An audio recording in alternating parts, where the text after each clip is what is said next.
15 বছর তৃণমূল কংগ্রেসের শাসনকাল কাটিয়ে বিজেপি নেতৃত্বাধীন সরকার গঠন হয়েছে রাজ্যে। আর শুভেন্দু অধিকারী মুখ্যমন্ত্রী হিসেবে বসার পর থেকে নানান জালিয়াতিতে একের পর এক তৃণমূল কংগ্রেসের হেভিওয়েট নেতা, বিধায়ক, প্রধান, চেয়ারম্যানরা গ্রেফতার হচ্ছেন।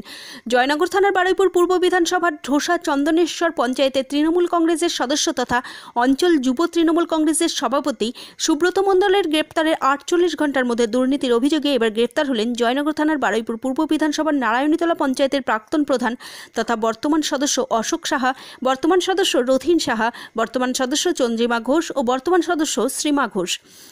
সরকারি ত্রাণ সামগ্রী বিলি না করে গোডাউনে মজুত করে রাখার অভিযোগে 4 জন তৃণমূল সদস্যকে শুক্রবার প্রথমে আটক ও পরে গ্রেফতার করেছে জয়নগর থানার পুলিশ। বিজেপির অভিযোগের ভিত্তিতে জয়নগর থানার পুলিশ এদিন নারায়ণীতলা গ্রাম পঞ্চায়েতের একাধিক জায়গায় তল্লাশি চালিয়ে প্রচুর মজুত করা সরকারি ত্রাণ সামগ্রী উদ্ধার করে। এদিন জয়নগর থানার আইসি সুব্রত মালাকার সহ জয়নগর থানার পুলিশের বিশাল টিম ও কেন্দ্রীয় বাহিনীর জওয়ানদের সঙ্গে নিয়ে এই অভিযান চলে বৃষ্টি মাথায় করে।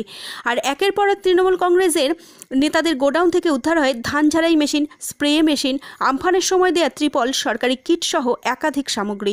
4 তৃণমূল সদস্যকে গ্রেফতার করে জয়নগর থানায় নিয়ে যাওয়া হয়েছে। পুরো বিষয়টি তদন্ত করে দেখছে পুলিশ। এই ব্যাপারে বারুইপুর পূর্ব বিধানসভার বিজেপির 4 নম্বর মণ্ডলের সভাপতি অতনু ঘোষ এদিন বলেন, দীর্ঘদিন ধরে সরকারের দেয়া গরিব অসহায় মানুষদের ত্রাণ, কৃষকদের চাষের সরঞ্জাম না দিয়ে একাধিক গোডাউনে মজুত রেখেছিল অশোক সাহা সহ বাকিরা। আমরা জানতে পেরে জয়নগর থানায় অভিযোগ দায়ের করি। আর তারপরেই জয়নগর থানার পুলিশ এসে এদিন একাধিক জায়গা থেকে সরকারি ত্রাণের বহু জিনিস উদ্ধার করে। আমরা চাই এই সব চোর নেতাদের সঠিক সাজা হোক। তবে এই ব্যাপারে তৃণমূল কংগ্রেস তরফ থেকে কোনো রকম মন্তব্য করা হয়নি। ধৃতদেরকে শনিবার জয়নগর থানা থেকে বারুইপুর মহকুমা আদালতে পেশ করবে জয়নগর থানার পুলিশ। ব্যুরো রিপোর্ট, গাঙ্গেয় সুন্দরবন বার্তা, জয়নগর। যে এখানে তৃণমূল সরকার সব জায়গায় বলে বেরিয়েছে যে কেন্দ্র সরকার পশ্চিমবঙ্গের জন্য কিছু দেয় না, পশ্চিমবঙ্গের উন্নয়ন তহবিলের জন্য কিছু দেয়নি।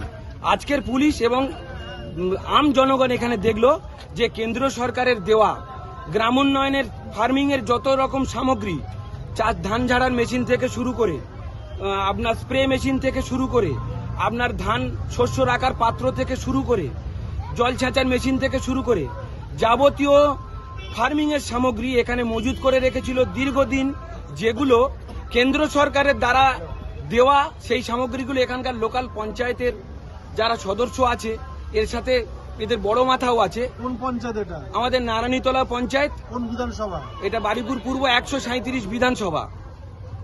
আর বুথ নাম্বার হচ্ছে আপনার 186 এবং 187 এবং 184। 184 বুথ ছিল ওইটা আমাদের এখানকার প্রধানের বুথ, অশোক সাহার বুথ। ওখান থেকেও পাওয়া গেছে প্রচুর সরঞ্জাম। 186 এখানে 186 বুথের যে জয়ী প্রার্থী আছে ওনার নাম হচ্ছে শ্রীমা ঘোষ।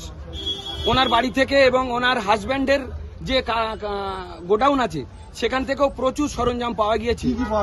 ধান ঝাড়ার মেশিন পাওয়া গিয়েছে, স্প্রে মেশিন পাওয়া গিয়েছে, স্টোভ পাওয়া গিয়েছে, যেগুলো বাসন কোসন পাওয়া গিয়েছে, কিছু তিরপল পাওয়া গিয়েছে। পুলিশ কি কাউকে অ্যারেস্ট করেছে? পুলিশ ওদের যে কজন তৃণমূলের এই মেম্বাররা এই কুকীর্তির সঙ্গে জড়িত ছিল তারা প্রত্যেকেই অ্যারেস্ট হয়েছে। অশোক সাহা এবং সীমা ঘোষ এবং চন্দ্রিমা ঘোষের হাজব্যান্ড ভাস্কর ঘোষ, চন্দ্রিমা ঘোষ, রথীন সাহা, এরা প্রত্যেকেই অ্যারেস্ট হয়েছে। এবং আমাদের অভিযোগের ভিত্তিতেই এই অ্যারেস্ট, কারণ আমরা গোপন সূত্রে জানতে পেরেছিলাম দীর্ঘদিন যাবৎ এরা সমস্ত গরিবদের যে সরঞ্জামগুলো দীর্ঘদিন ধরে পাওনা কথা ছিল সেই সরঞ্জামগুলো ওরা কোনোভাবে কালোবাজারি করে মার্কেটে কোনো দোকানে বিক্রি করার পরিকল্পনা চলছিল। তো এই পরিকল্পনা আমরা নস্যাৎ করে তাতে জল ঢেলে দিয়েছি এবং তারা আজকের আইনের আয়ত্তের মধ্যে এসে গিয়েছে। আমার নাম অতনু ঘোষ। বর্তমানে আমি ভারতীয় জনতা পার্টির বারুইপুর পূর্ব 4 নম্বর মণ্ডলের মণ্ডল সভাপতি। এই বলেছিলাম যে একটা ভালো সংকেত, পাপ ধুয়ে মুছে যাচ্ছে। আজকের ওই বৃষ্টি এবং আজকের যে মেম্বাররা হলো, আমাদের মনে একটা প্রফুল্ল, বিশাল আনন্দ। আমরা আরো মুক্তির স্বাদ পাচ্ছি, মানে কল্পনা অতীত। এই যে সরকারি ত্রাণ সামগ্রী বাড়িতে রেখে দিয়েছিল, গোডাউনে রেখেছিল, কি বলবেন? এর চেয়ে নিষ্ঠুরতম অপরাধ বোধহয় হয় না যে কৃষিরা মাথার ঘাম পায়ে ফেলে চাষ করে, তাদের জিনিসকে বাড়িতে লুকিয়ে চুরিয়ে বিক্রি করার ধান্দা। এইরকম নিকৃষ্টতম যারা পাপ করেছে তাদের উপযুক্ত শাস্তি দরকার। তারা যাতে না সহজে মুক্তি পায়, তাদের কারাবাস আমাদের একান্ত কাম্য। ভারতীয় জনতা পার্টির পক্ষ থেকে, এলাকাবাসীর পক্ষ থেকে। কি নাম আপনার? আমার নাম অভিজিৎ সাহা রাজু। একটু পরে করছি। এই